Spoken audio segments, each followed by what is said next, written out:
Today I'm with Lexie. Lexie, how old are you? 20. Lexie, how long have you been using blues? About 2.5 years now. And how'd you get started with that? I started them with a friend. I didn't actually know that they were the fentanyl pills, and I just did it for my back pain, and then ended up just doing it every day, and then got to where it became I got sick when I tried to stop doing it, and then went to the hospital, found out that it was fentanyl, and then been trying to get sober ever since. But it's just a show of spending a lot of money, losing a lot of relationships, staying on the streets a lot, and you end up literally revolving your whole life around having blues and a whole day. And if you don't have a certain amount of it, if you don't have any, you can't go to work, and it really starts to affect like your livelihood, your family, and everything like that you want to do with your life. Speaking of family, do they know that you're out here? Yeah, my family knows that. I've always been honest with them about my use, and it's helped a little bit with their relationship with it. But I mean, it's also made a lot of complications, But it's helped them a lot more to be able to understand it and help me. But I know that a lot of people don't have it that way and can't be open with their family and have support. So that's one way I've been lucky with it. But it has its good and its bads. And have you ever tried professional treatment? No, actually, I just tried detox. I was thinking about doing it, but something that I have to get into and then get off for work and stuff. And I think I was trying to go in the next couple months or so. I tried thinking I could do it by myself or with detox, but I didn't realize how much I probably needed a little bit extra more help. Because the withdrawals are painful for you? Yes, the withdrawals are probably one of the worst things that I've ever had to deal with. Because I was partying since I was young. I didn't have really any guidance with family, so I was always out since I was 14, and I've done basically every drug you can think of. And but the withdrawals for me are probably the worst thing that I've ever had to deal with, and I could see why people go back to it and just can't get away from it. But I feel like if I were to get off sober from doing from the withdrawals, I wouldn't probably go back to doing them. And are you from Phoenix? Oh no, I'm from Minnesota. How long you been here in Phoenix? I'm just here visiting right now. I've been here for probably a week and a half. So your addiction started in Minnesota. It's pretty big over there? Or? Not as bad as here at all. But it's getting pretty bad. Within the last year and a half, it's probably gotten to where you can notice it around everywhere you go. You can see people doing it outside. You'll see tinfoils and stuff in bathrooms and everything.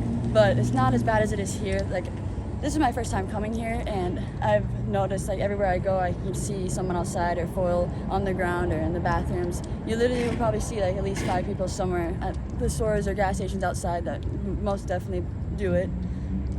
What's the price difference between blues in Minnesota and blues in Phoenix? Blues in Minnesota, you can get them anywhere from 10 to 30, depending on who you go through. And then here is probably you can get them anywhere from $2 to $6.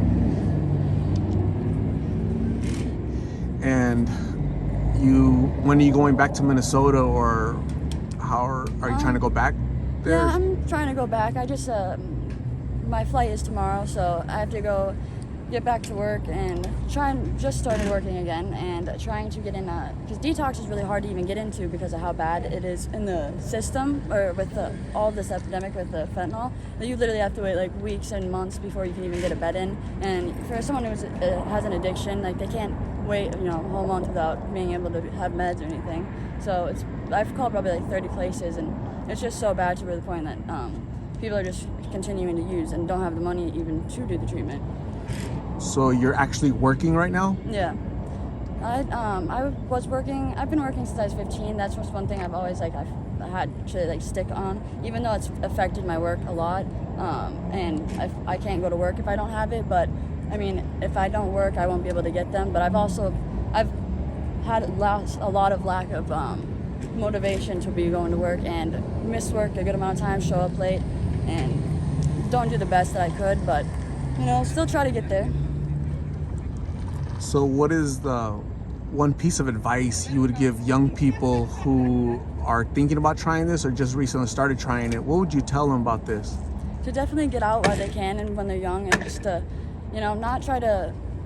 not let it take control over them, and just get the help that they can as soon as they can, because the longer you wait you gotta start, instead of saying like you're gonna do it tomorrow, you just gotta do it today and just get away from it and just don't go back, you know? So that's really good advice. The first person that needs to listen to that advice is yourself, because you've been on this road for 6 years, right? That's like, I can't even imagine that, 6 years. I know. It's been an interesting one. Right? No danger? Oh, definitely a lot of danger. I've been through probably a lot of messy things that I would have never been involved with or around if I wasn't in that type of environment. But I don't regret a lot of things that I've done. I mean, I regret maybe the things that have affected me with like my work or what I could have done for my potential of success. But it's made me who I am for the things that I've had to go through and things that even with drugs, you know, it's not the best.